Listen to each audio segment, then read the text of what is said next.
स्वागत है आप सभी का हमारे इस चैनल पर। तो आज के इस वीडियो में हम लोग पढ़ेंगे जल प्रदूषण को रोकने के उपाय या फिर जल प्रदूषण नियंत्रण के उपाय। इसके पिछले वाले वीडियो में मैंने आपको बताया था जल प्रदूषण क्या है, कारण कौन कौन से हैं, प्रभाव परिणाम समस्याएं क्या हैं, सब कुछ मैंने डिस्कस किया था। आज के इस वीडियो में हम लोग जल प्रदूषण को रोकने के उपाय पढ़ लेते हैं, फिर आपका ये जो जल प्रदूषण वाला चैप्टर है ये भी कंप्लीट हो जाएगा। वायु प्रदूषण मैंने पहले ही पढ़ा दिया।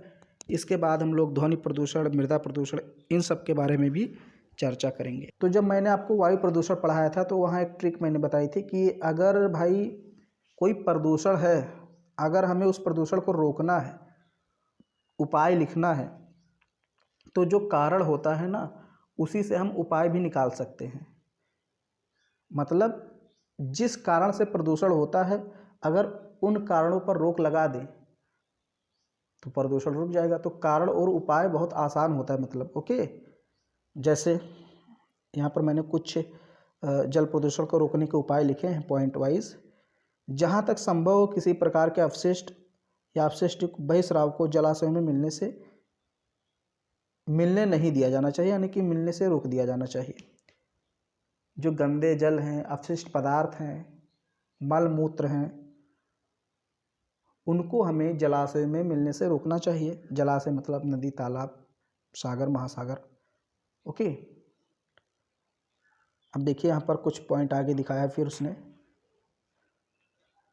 घरों से निकलने वाले मलिन जल मतलब गंदे जल तथा वाहित मल को एकत्रित एक शोधन संयंत्रों से पूर्ण उपचार के उपरांत ही नदी या तालाबों में विसर्जित किया जाना चाहिए। संभव हो तो इस प्रकार से उपचारित जल का प्रयोग खेती में सिंचाई के लिए किया जाना चाहिए। देखिए अब यहाँ पर वो कह रहा है कि भाई जो घरों से गंदा जल निकलता है नाली नालों से, तो मान लीजिए नाली है और यहाँ पर कुछ घर बने हैं।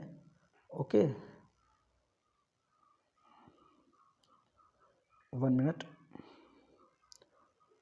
ये नाली है मान लीजिए, यहाँ पर घर बने हैं छोटे छोटे, और यहाँ से सारा जो गंदा जल है वो इसमें जा रहा है और यहाँ पर नदी बह रही है।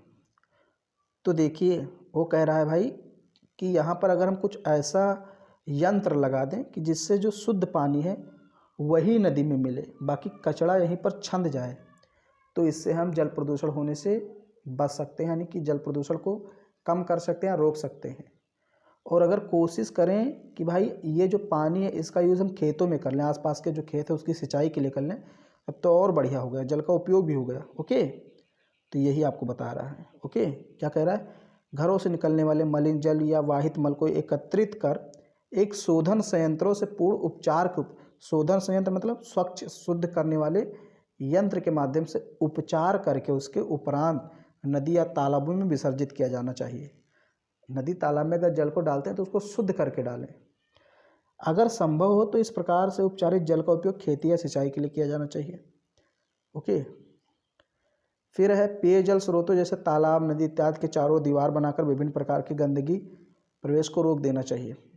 जो तालाब हैं गाँव में, नदी हैं, इनके चारों तरफ, नदी के चारों तरफ तो फिलहाल दीवार नहीं बनाई जा सकती, लेकिन तालाब है, कोई छोटी झील है, सागर है, तो उसके चारों तरफ दीवार बना दे जिससे जो कचरा है, मल मूत्र, वो नदी तालाब में ना जा सके। ओके, और आपका जो तालाब का या सागर का पानी है, झील का, वो स्वच्छ रहे।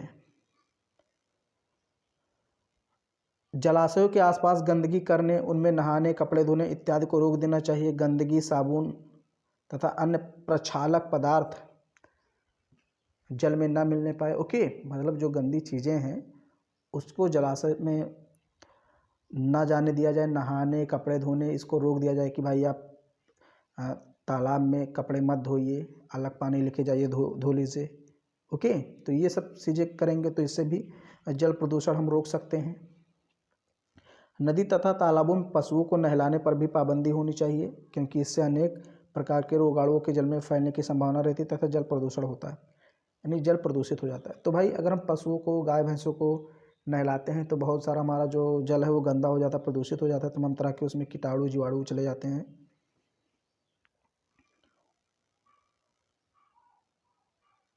अगला पॉइंट है जल की आवश्यकता की सुगम पूर्ति के उद्देश्य से अधिकतर उद्योगों को नदियों और तालाबों के किनारे स्थापित किया जाता है। ये उद्योग अपने अउपचारित बहिस्राव को निकट उपलब्ध जलाशय में विसर्जित करना आर्थिक तथा अन्य कारणों से सुविधाजनक मानते हैं। इस प्रकार जल प्रदूषण का कारण बनते हैं। इस दृष्टि से रासायनिक उद्योग सबसे अधिक हानिकारक होते हैं। इन उद्योगों से निकले विभिन्न विषैले रासायनिक पदार्थों से युक्त बहिस्राव नदी के जल को ही प्रभावित नहीं करता, अपितु मछलियों व अन्य उपयोगी जलीय जीवों के नाश का भी कारण बनता है। अतः प्रथमतः उद्योगों को सैद्धांतिक रूप से जलाशयों के निकट स्थापित उद्योगों को अपने अपशिष्ट जल का बिना उपचार के जलाशयों में विसर्जित करने से रोका जाना चाहिए। इसको समझ लीजिए। देखिए इसमें बहुत सारी कहानी मैंने लिखी है, लेकिन आपको समझना क्या है। देखिए उद्योग कारखाने कहाँ स्थापित किए जाते हैं? सुविधाजनक के लिए नदियों के किनारे स्थापित कर दिए जाते हैं। नदियों के किनारे इसलिए स्थापित किए जाते हैं ताकि वहाँ से उनको जल की भी पूर्ति हो जाए, यानी जल की जो कमी होती है वो भी वो नदियों से जल ले लें, और फिर जो गंदा जल निकलता है उसको नदियों में प्रवाहित भी कर देते हैं। ये भी सुविधा रहती है। भाई गंदा जल कहाँ फेंके, नदियों में आराम से डाल देते हैं। ऐसा क्यों करते हैं? क्योंकि आर्थिक सुविधाजनक होती है, मतलब आर्थिक रूप से सुविधाजनक होती है। अगर हम जल को कहीं अलग ले जाएंगे तो तमाम तरह का पैसा व्यय करना पड़ेगा, उपकरण लगवाने पड़ेंगे। तो ये सरल रहता है कि नदियों में ही डाल दो, और ये क्या होता है, इससे जल प्रदूषण हो जाता है। खास करके जहाँ पर रासायनिक चीज़ें बनती, खाद वगैरह बनते हैं, चमड़े के जो चमड़े के काम जहाँ पर होते हैं, चमड़े उद्योग या DDT जहाँ पर बनता है, मैंने आपको बताया था पिछले वीडियो में, तो वहाँ पर ज़्यादा जल प्रदूषण होता है, क्योंकि ये रासायनिक पदार्थ होते हैं ना, बहुत ज़्यादा हानिकारक होते हैं। इनसे जो विषैला पदार्थ निकलता है और जब वो नदी में मिलता है तो बहुत ज़्यादा नदी के जल को प्रभावित करता है, और जो जीव जंतु मछलियाँ वगैरह होती हैं वो नष्ट हो जाती हैं। तो अब वही चीज़ होना चाहिए कि भाई जहाँ से जल निकलता है वहाँ पर कोई छानने की व्यवस्था कर देनी चाहिए, छन्नी लगा देनी चाहिए। ओके, कोई ऐसा जल शोधक लगा देना चाहिए जिससे जो कचरा है, अवशिष्ट पदार्थ, वो यहीं पर रुक जाए और बाहर स्वच्छ पानी निकल के फिर नदियों में मिल जाए। तो ये काम कर सकते हैं। ये देखिए, बिना उपचार के जलाशय में विसर्जित करने से रोका जाना चाहिए। अगर आप अवशिष्ट जल का उपचार कर लेते हैं, उपचार मतलब उसको शुद्ध कर लेते हैं, तो आप उसको नदियों में जाने दें, अदरवाइज उसको रोक दिया जाना चाहिए। फिर है कस्बों एवं नगरों महानगरों में शौचालय की स्थापना की जानी चाहिए। ओके, मतलब शौचालय बनाने चाहिए भाई। ओके, क्योंकि अगर शौचालय नहीं है तो भाई प्रदूषण होता है। ओके, विद्युत सौदागृहों की स्थापना की जाए जिससे बिना जले अधजले को कार्बनिक पदार्थ नदियों में प्रवाहित ना हो। अब आप देखते हैं बहुत सारे हमारे यहाँ ऐसे धार्मिक चीज़ें हैं ना, कि वाराणसी में जाइए और बहुत सारे अयोध्या में जाइए, तो वहाँ पर होता है क्या, डेड बॉडी को जलाया जाता है लकड़ी के माध्यम से, और जलते भी नहीं, अधजले रहते हैं, या जल भी जाते हैं तो राख को कहाँ करते हैं कि भाई उसी पानी में गिरा देते हैं। जो हमारी गंगा नदी है वाराणसी में खास करके मैंने देखा है, तो वहाँ पर शवों को ऐसे उसी में पूरा डाल देते हैं। अगर वो अधजला है फिर भी, या जल गया पूरा राख हो गया फिर भी उसको डाल देते हैं, तो क्या होता है कि जल दूषित हो जाता है। तो अगर हम वहाँ पर विद्युत वाला लगा दें, जो लाइट से डेड बॉडी को जलाया जाता है, वो सारी चीज़ें लगा दें, विद्युत सौदागृह की स्थापना कर दें, तो राख वाली समस्या नहीं रह जाएगी, और जल में डालने की जो समस्या है वो भी नहीं रह जाएगी।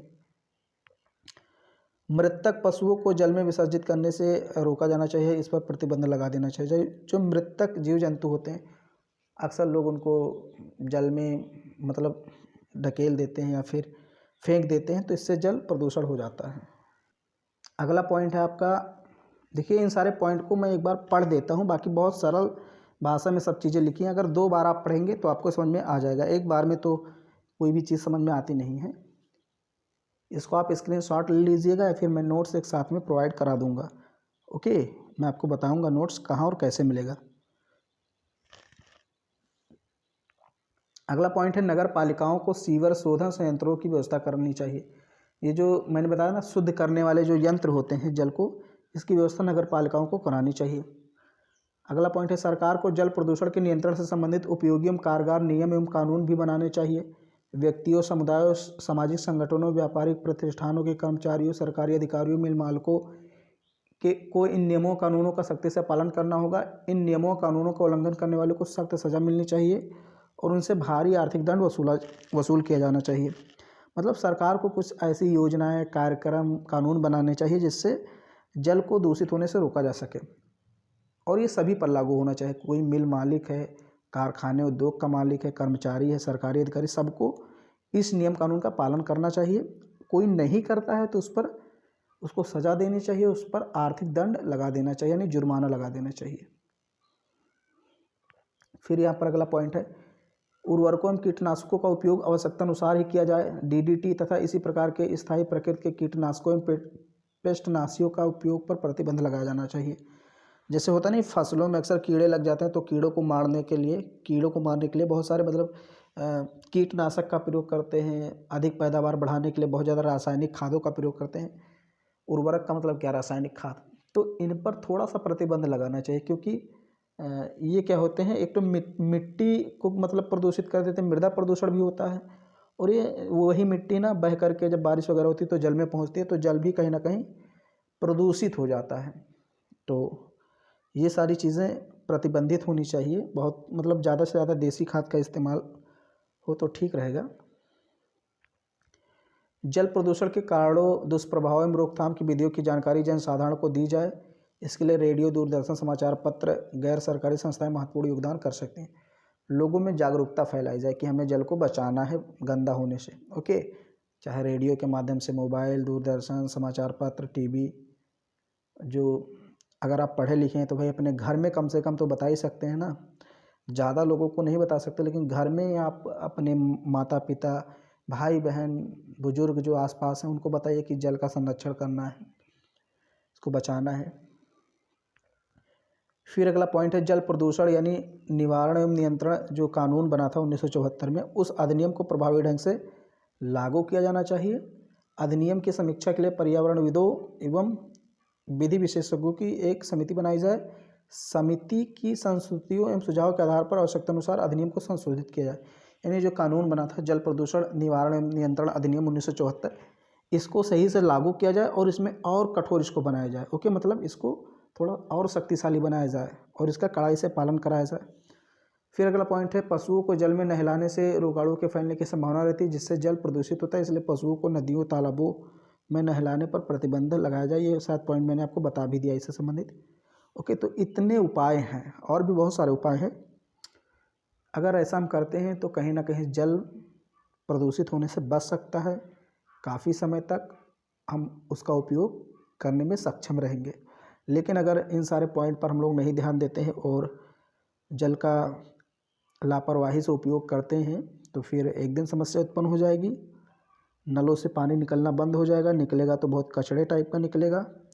बिना उबाल के, बिना उसको शोधित किए हम लोग पी नहीं पाएंगे।